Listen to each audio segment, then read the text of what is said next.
Please subscribe Tito Manny Vlog.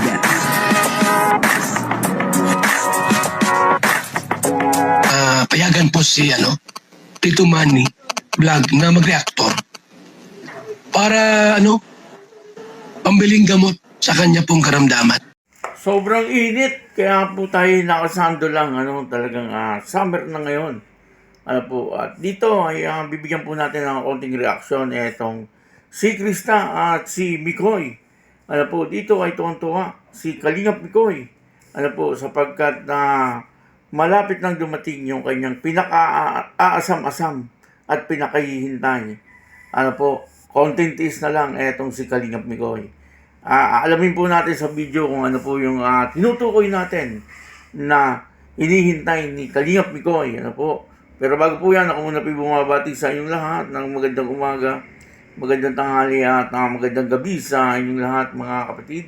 Saan man kayo ng panig ng mundo naroroon ngayon ay mag-iingat kayo palagi at papalaan kayo ng ating Panginoon. Maraming salamat din po sa patuloy na tumatangkilik sa aking YouTube channel at nanonood sa aking video reaction. Patuloy lang po natin supportahan sila Kuya Bal Santos Matubang, Kalingap Prab, Ate Edna Blanc, Jack Napia at siyempre yung mga kasamahan ko pong reactor sa Kalingap.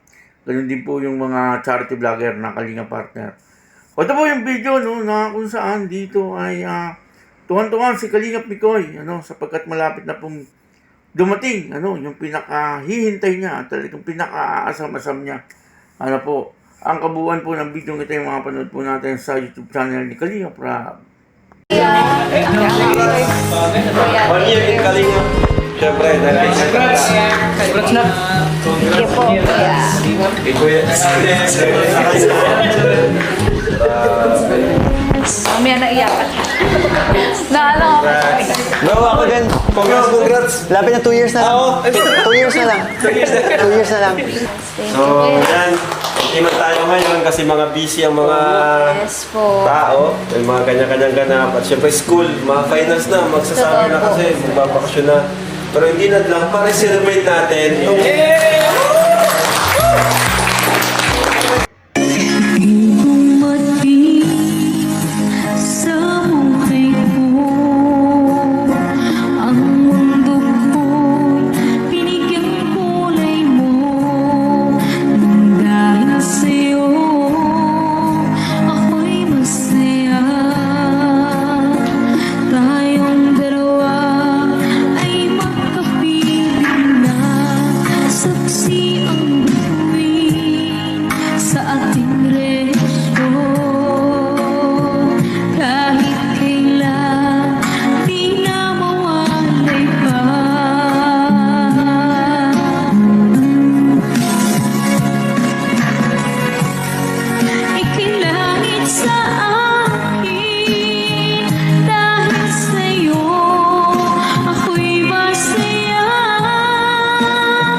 Grabe po, ang bilis ng panahon, 1 year na ang Mikris.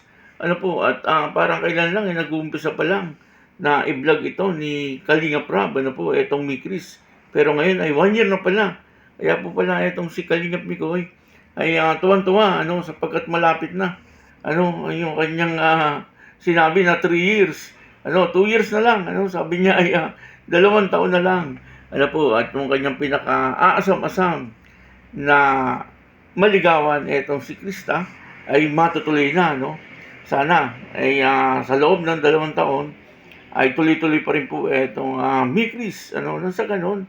Siyempre, matagal po nating mapanood etong Mikris at tuloy-tuloy po yung kanilang love team, Totoo lang po yan, marami po ang napapasaya nitong Mikris, at dito nga po ay nag-prank etong si Kalinga Prab. Wala po natin ay totoo na, na talagang ayaw na ni Kalingap Mikoy sa love team. Parang yung doon lang sa kabilang love team. Po. Kaya nung pinanood ko, sabi ko ba, bakit kaya usong-uso sa love team ngayon yung nagkakaayawan? Pero, prank lang po pala etong kay Kalingap Mikoy. At nakakatawa naman, at muling ibinlag ni Kalinga Prab etong Mikris. Siyempre, marami pong matutuwa, doon sa mga followers ng Mikris. Kaya sa ngayon, ay siyempre, masayang-masaya po ang lahat, Sabi nga nung iba, doon sa mga comment binasa ko, ay talagang umiiyak na daw po sila. Kasi akala daw po nila, talagang mahihinto etong Mikris. Pero hindi po ganun, prank lang. Siyempre, mas maganda yung medyo may pa-suspense ng konti. Kaya yun, tuloy-tuloy lang po tayo sa pagsuporta dito sa Mikris. At maraming salamat po sa inyo lahat. At ako po si Tito Manny Vlog na nagsasabing God bless you all. Diyos mabalos.